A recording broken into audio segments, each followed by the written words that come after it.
We have over here the beginning records, which were called cylinders, developed by Thomas Edison at the turn of the 20th century. These are wind-up machines. There's no electricity yet. And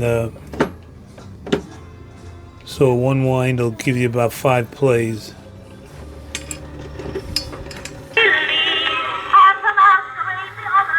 Get real close.